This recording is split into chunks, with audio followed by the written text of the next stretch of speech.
Bapak Ibu Saudara, kita masih ada di dalam momentum merdeka. Kemerdekaan ya, masih di bulan Agustus. Tapi sebenarnya kalau kita sedikit mau belajar tentang Ibrani, kita ini masuk di dalam bulan ke-6, bulan Elul. Bulan di mana kita adakan deep repentance atau pertobatan yang dalam. Sebenarnya orang Kristen ini berbahagia. Jadi orang Kristen itu ada tuntunannya, ada arahannya. Supaya kita menjadi orang percaya itu ada bulan perhentian. Bulan di mana kita itu hanya mau istilahnya gitu, berbalik sungguh-sungguh kepada Tuhan. Menemukan wajah Tuhan. Menemukan isi hati Tuhan. Tetapi kalau kita belum merdeka dari hal-hal yang kecil, bagaimana kita bisa melihat wajah Tuhan? Bagaimana kita bisa bertemu muka dengan Dia? Apalagi menemukan isi hati Dia yang paling dalam, Bapak Ibu Saudara. Haleluya. Saudara siap untuk menerima rahasia Tuhan? Haleluya. Siap. Warisan kita. Amin. Dahsyat. Ya, Haleluya. Yohanes Haleluya. merdeka, Pak Junet. Haleluya. Amin. Ya, Yohanes 8 ayat 32. Dan kamu akan mengerti kebenaran. Kebenaran itu kebenaran itu akan memerdekakan kamu. Dan kamu akan mengetahui kebenaran, dan kebenaran itu akan memerdekakan kamu. Yang dimaksud merdeka dari apa? Kalau kita menerima kebenaran, Bapak Ibu Saudara, kalau kita berjumpa dengan kasih karunia, kebenaran itu adalah kasih karunia.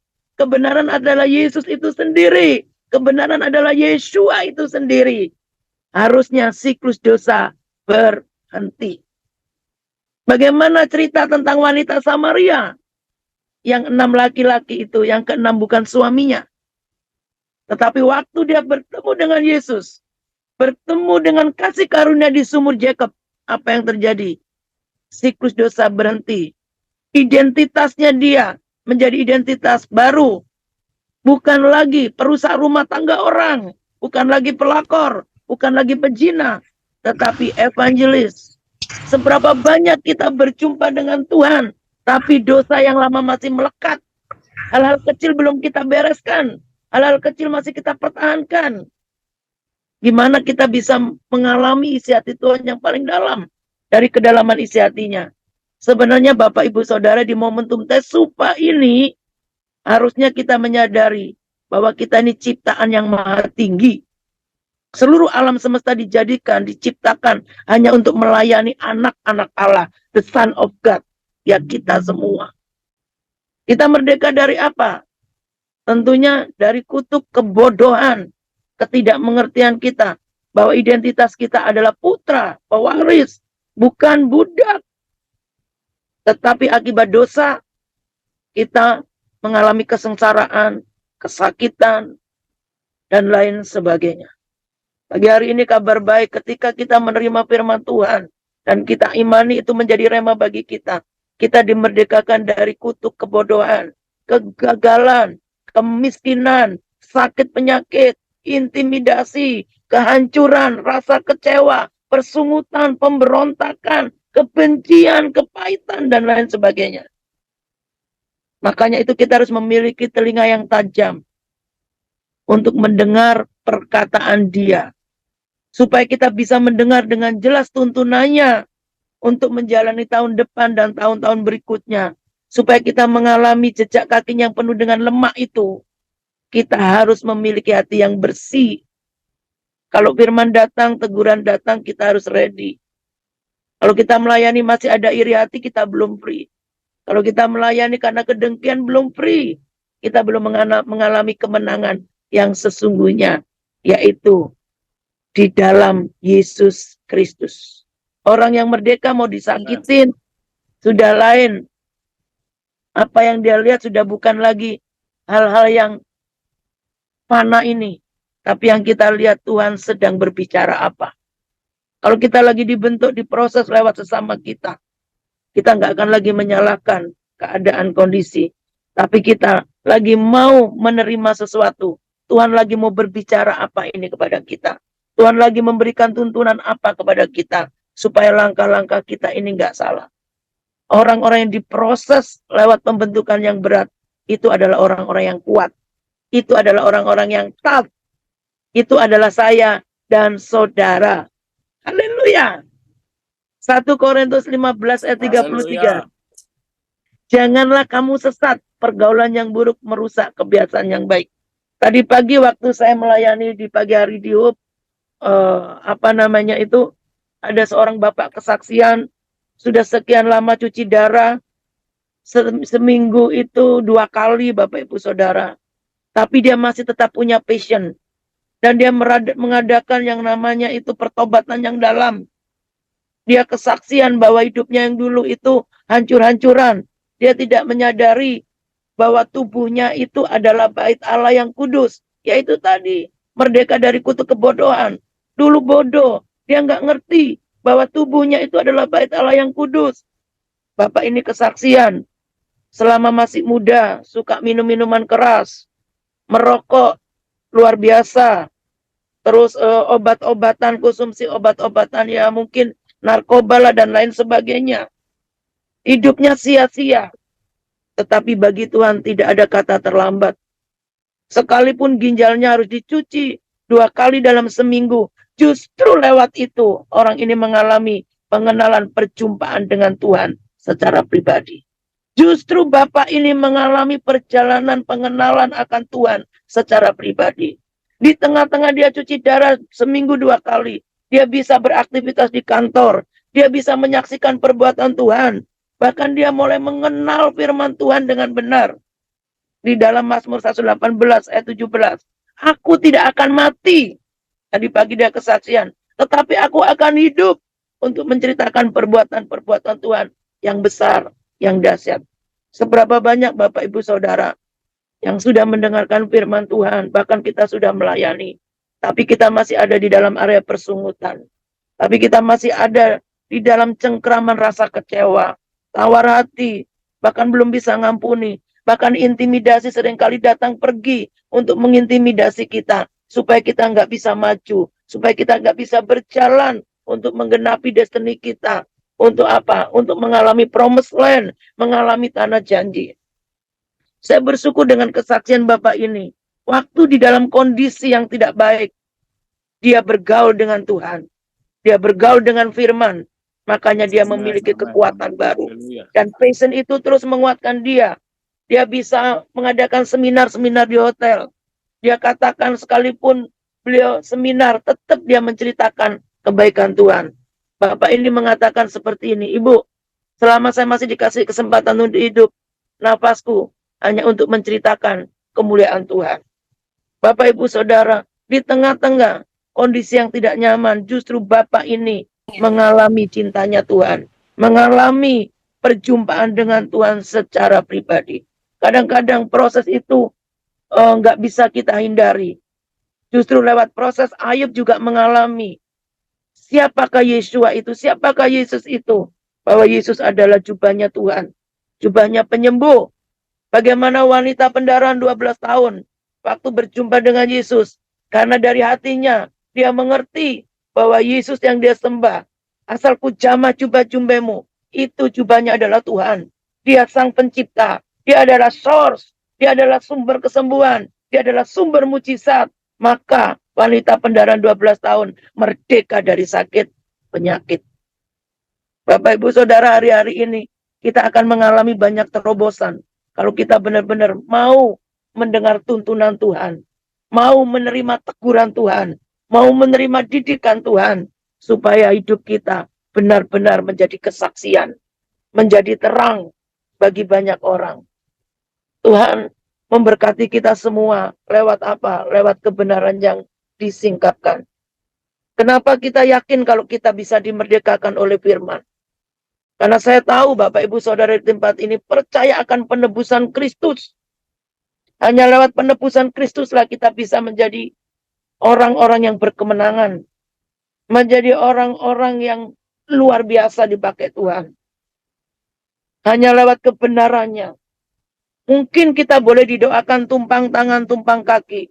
Tapi Yohanes 1 ayat 5 ayat 20, 1 Yohanes 5 ayat 20, kalau pengertian itu belum diberikan, kalau kita belum menerima pengertian itu, maka kita susah untuk mengenal yang benar. Dan kita tinggal di dalam kebenaran. dan tinggal di dalam anaknya, yaitu Yesus Kristus. Ketika pengertian itu diberikan, waktu firman datang mendidik kita, proses datang mengajar kita, kita nggak bersungut-sungut. Artinya sudah merdeka dari persungutan.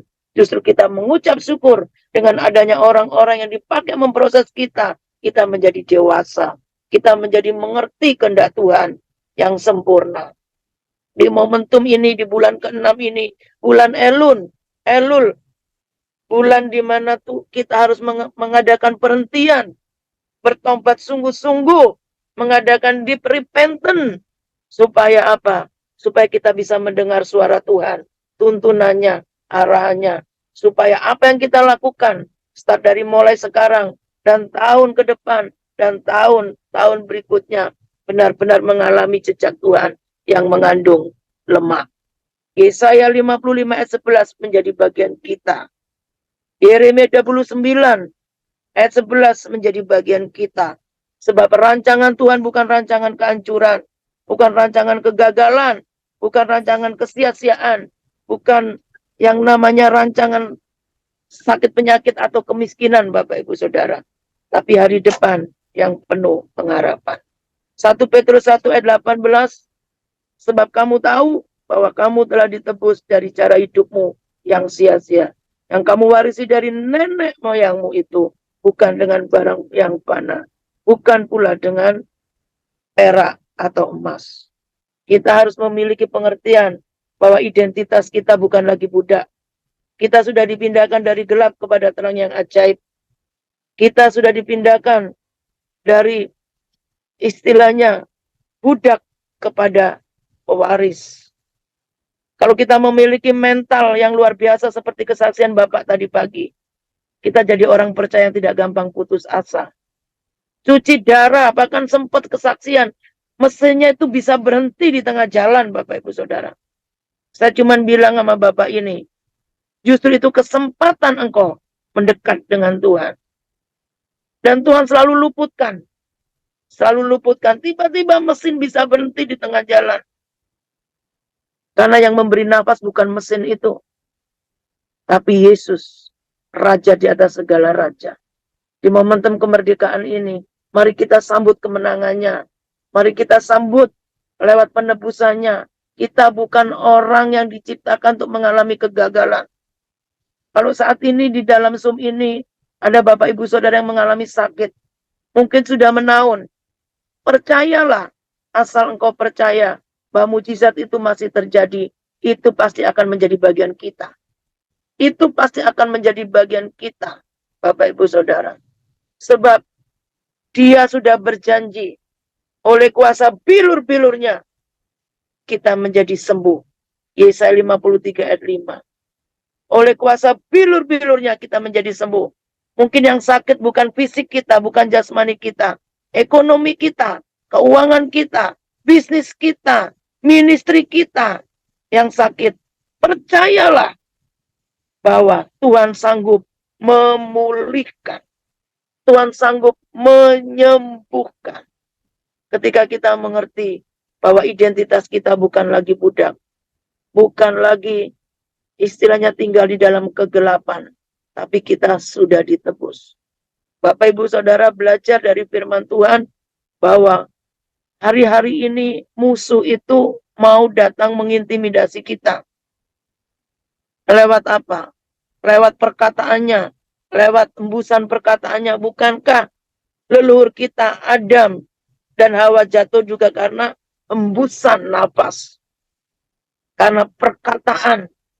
Hari-hari ini kita harus bisa membedakan dengan siapa kita bergaul. Kalau kita bergaul dengan firman seperti Roma 10 ayat 17, maka setiap kondisi pasti yang keluar dari mulut kita perkataan firman, bukan persungutan. Karena kita sudah menjadi orang-orang yang lebih dari pemenang. Jangan takut, mari kita sama-sama kuatkan, teguhkan hati kita. Ketika intimidasi datang melanda, wah nggak mungkin kamu sembuh.